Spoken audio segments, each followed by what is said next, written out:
Hello everyone, and welcome back to the Lair.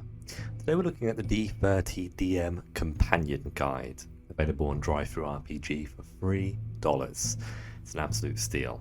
I've already covered a book by Richard J. LeBlanc Jr. called the D30 Sandbox Companion, and that video is available on the channel as well, so you can watch that after this one if you'd like to.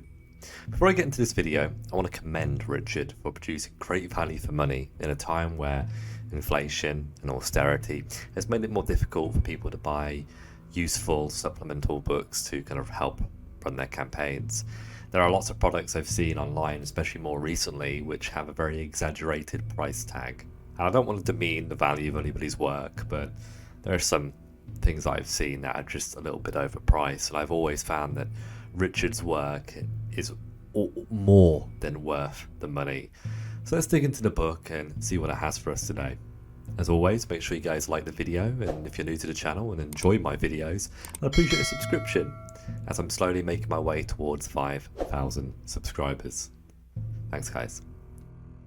The book itself is a compilation of D30 based mechanics, as well as charts and tables to support and simplify the role of the Dungeon Master. The D30 is a unique dice, used primarily in the TTRPG Dungeon Crawl Classic. It's not an easy one to find in stores, but you can buy it online on Amazon, so definitely a good idea. I play virtually at the moment, so it's not really a problem for me either way, but it's really cool because it can be used in two different ways to provide a random number from 1 to 30, as well as allowing for simultaneous rolls of 1d3 and 1d10 to be read separately on one dice to result in two different outputs from a single table or a set of charts. And you'll notice what I mean by that very, very soon. The book provides a key for dungeon mapping, which includes dozens of pieces of art which can be used on the Dungeon Crawl worksheet below to create a dungeon organically. I think the only thing that this book is really missing is a generator for actually creating dungeons, like the actual corridors and the rooms, but there are more than enough supplemental books and resources out there that can help you with that anyway, so I don't think it's really a big deal. The book contains a section on class characters and their attributes, which allows you to roll on a ability score generation scale, which allows you to kind of roll for varying degrees of results, which can obviously range from 1 to 30. It also includes a table for motivations, which I really like.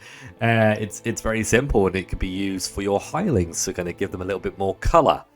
Next page is creating quick character inventories, or more specifically, just the main equipment that NPCs might be carrying. And I just love that for making NPCs on the fly. I run quite a sandbox game anyway, and my players are always talking to kind of random people and trying to recruit mercenaries and all sorts of stuff. After that, Richard proceeds with charts on improving your dungeon, with information about the corridors, doors, religious items, geological phenomenons, and also general features as well. There is a full page on molds, slimes, and mushrooms, which I just love.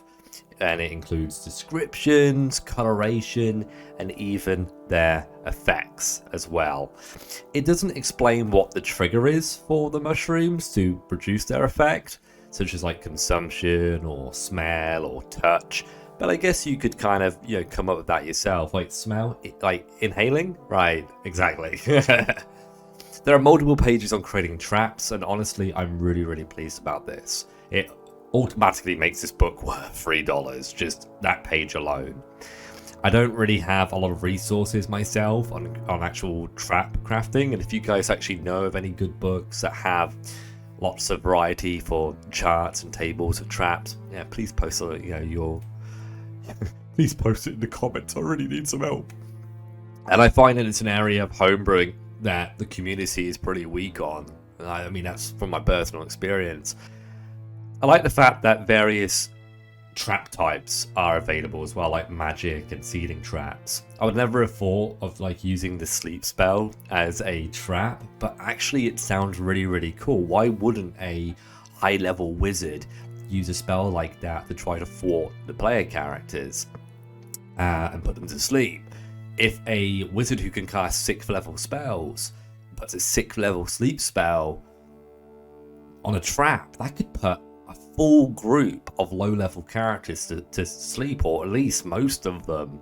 And that can create some really interesting circumstances, like the party waking up in cages, stripped of their armor and weapons. It just sounds exciting, but also terrifying at the same time. And you can do all of that without actually having to waste any time beating them to an inch of their life for a really long, deadly encounter. There are also charts for treasure containers, which I'm going to really enjoy using in the Barra Maze that I'm running currently. And there's also a chart for treasure protection, which is very, very interesting. You can put that on a sarcophagi, or urns, or boxes, crates, chests. And I'm a pretty creative person, truth be told. But sometimes I hit a wall creatively, especially mid-session. Having charts like this will allow me to create unique moments for my players on the fly that they'll have to try and overcome and deal with. Monster Encounters has a huge section in this book, and this is probably one of the sections that I'm not as interested in personally, because obviously I run a more modern game currently, like modern system like 5e, but it's especially good for old school systems that mimic 1e, BX, etc. You can roll for the creature encountered and the number of monsters appearing. There are charts for rolling the monster based on the level of the party, which is a good metric to follow to actually create encounters that are appropriate for your player's level. There's information on a lot of monsters too that you can read up on, including their hit dice, AC, the number of attacks and damage that they deal, saving throw level, treasure type, and also their special attacks, defenses, and notes. Definitely a useful resource, and it leads onto something really, really cool, the treasure hoard generator. It's pretty detailed, and it includes a lot of tables to roll on things including gems, jewels, coins, and items. I especially like the tables for rolling gems and jewelry. I think these are going to be very useful, as I said before, in the Barra Maze, for my players find random pieces of treasure when searching the alcoves that are in many of the crypts. The magic items table is also pretty fantastic, and I've been looking for something like this for quite a while. A part of me wishes that it was a little bit more complex and there was a bit more to it. So, like, variety, I guess. But this is already far more than what I'm used to from a lot of resources that I've looked at. You can roll on the item type, the basic properties, as well as descriptions, properties, and specific types of enemies that your weapon can work on. Considering that I started playing D&D in 5th edition, and I kind of made my way backwards to more like old school ideas, like a lot of people in their 20s, I didn't actually realize just how interesting it is to make items, and more specifically kind of weapons, that only work against certain types of enemies.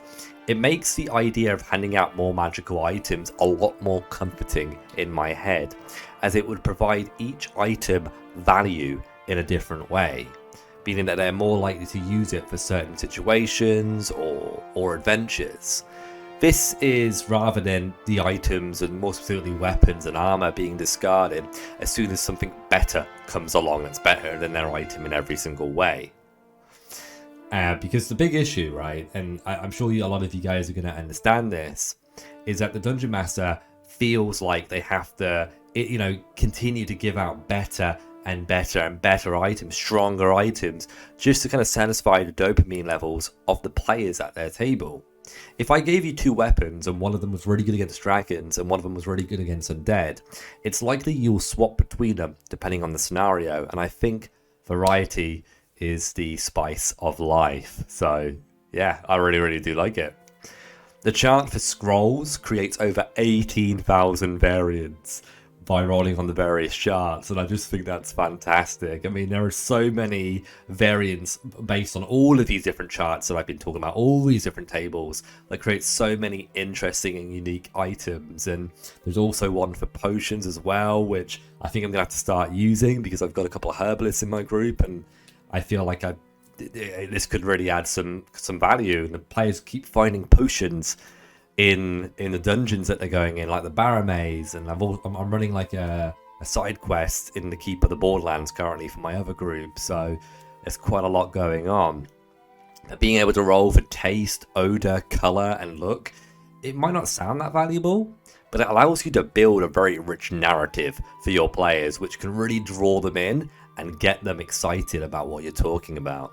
There are also charts for magic items that actually summon, control, and even command things, which I just think is so cool. I would love something like that as a player, and I've very rarely seen that in games that I have ran, in games that I have played. I've done it a couple of times, but it's few and far between, unfortunately.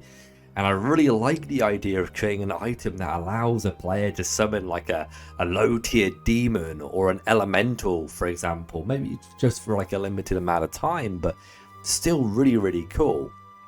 The final pages include charts for pre-generated magical items, which you can just drag and drop into your campaigns as interesting loot for your players to find. A lot of it is pretty generic, but that's what you want, as it means it will work for most settings. There's an item called the Bow of Magic Missiles, which sounds really cool, and it's definitely something that I want to give to a player at some point in the future. And if I'm being honest, guys, that completes my review of the D30 DM Companion Guide. The book itself contains a lot of valuable and easy to comprehend mechanics, charts, and tables, which will support and simplify the role of being a dungeon master. I would recommend this book to any fledgling DM who is newer to the hobby, and even somebody who's more experienced, who's been in the hobby for a long time, as it is a way for you guys to up your game, to make your games better, as I believe a dungeon master is only as good as the resources and charts and tables and mechanics that they have behind their screen. Thanks for watching. Make sure you guys join our public Discord, which now has over 100 members, in order to get involved in our latest discussions, along with opportunities to join our community games and events. It's been fun. I'll see you guys next time on Loki's Lair. Until then.